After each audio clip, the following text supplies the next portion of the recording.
Release program. Concert day with Daughtry at the Pensacola Civic Center. Cavo's the first band up tonight, and we're joined in studio by two of the members of the band that's opening for Daughtry right after Cavo plays tonight. Theory of a Deadman, Tyler Connolly.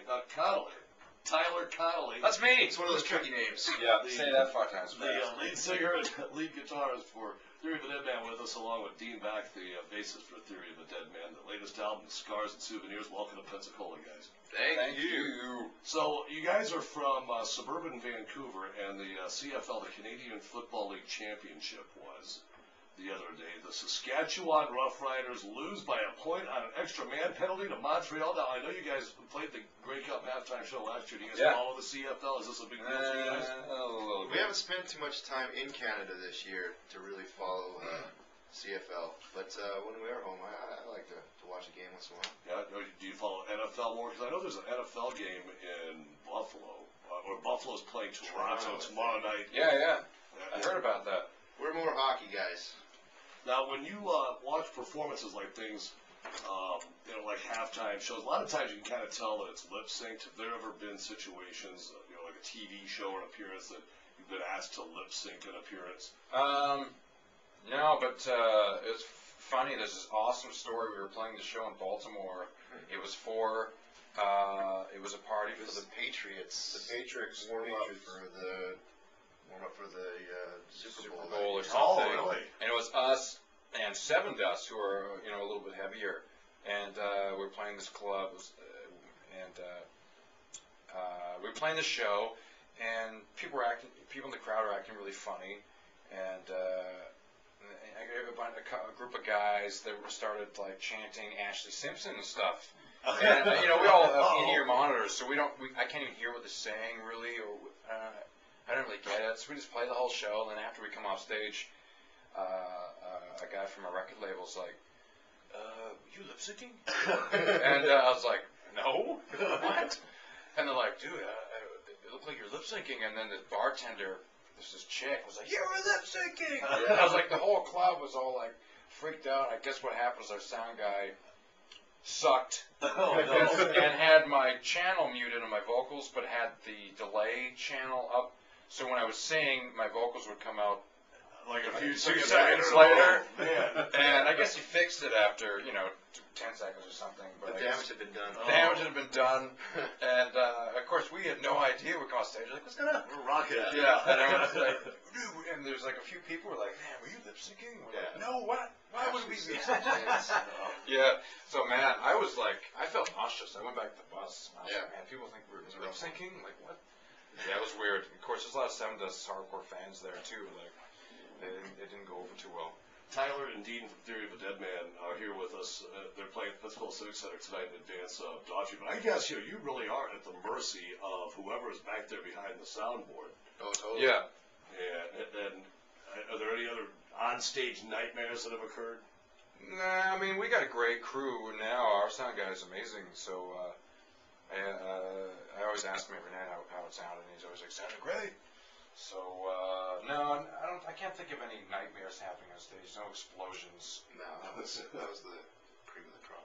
That almost pretty terrible. It's the 5 o'clock work release program, TK 101. We're joined in studio by Theory of a Deadman. So you guys spent the summer on the Crew Fest. We actually sent some listeners to the Atlanta show, and needless to say, Motley Crue has a reputation for backstage debauchery. Does that still go on, or are these guys ever getting old? Nah, they're pretty quiet. Like they have their own dressing rooms and buses and stuff. Tommy Lee had on the first tour we did them, he had an undressing room, which was famous. An undressing room. Yeah, and he would just have this massive, pretty much like it would be almost like a nightclub PA crammed into his dressing room. They always put his dressing room beside ours at the end of the hall, and so every night after the show, I'd just be like, our wall would be shaking, and then this line of hot chicks would come down the hallway, and they had to take off a piece of clothing to get into his room. And then, really? Yeah, and the Crew Fest, he didn't have the undressing room. He had this big tent outside because it was summer. He had this big tented area. It was almost like a circus set up with couches and stuff. And same thing, he had this massive PA brought in. He would just crank music, and there's all these people and chicks would come back. But Tommy was kind of the party guy. Yeah. The other guys were all low key. He got in trouble letting off some fireworks backstage too. ended up blowing his hand up or something. Yeah, that's we Missed were some there. shows. Yeah, we were there. The infamous hand burning. Oh. But supposedly he was lighting off all these massive explosions, and he ended up burning his hand because he was holding sparklers. I forgot. Man, dude. Oh. So Tyler Lee's drumming like Def Leppard these days. Yeah. Tyler and Dean from Theory of a Deadman here with us. They're at the Civic Center in downtown Pensacola with Daughtry tonight. It's hard to believe, but it was April of 2008 that Scars and Souvenirs was released. Did you expect the album to still be spinning off singles almost 2 years later? No, man. I mean, we didn't know that Bad Girlfriend was going to do what it did. That really kind of sparked the album to the next level. Yeah. Kind of your career to the next level. Yeah, it kind of boosted things up there. It was just one of those songs. We just, I guess, in our career, write a bunch of rock songs, and it was the one song for some reason, I guess, clicked with a lot of women, which was great. Because, you think of it, a lot of people think, well, that's a dude song. But, man, girls love that song, I tell you. When we sing that every night, it's the girls that are going crazy. Our fan base got a lot prettier.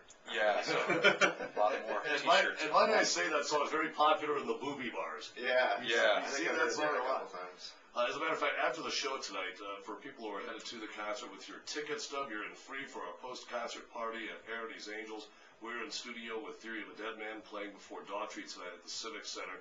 The biggest hit off the current album might well end up be Bad Girlfriend. Who is this bad girlfriend that you speak of in the song? She is actually my wife. Really? Yeah. Well, I wrote it about how I met her, and I met her in a club, and I met her she was dancing on tables, and she was crazy.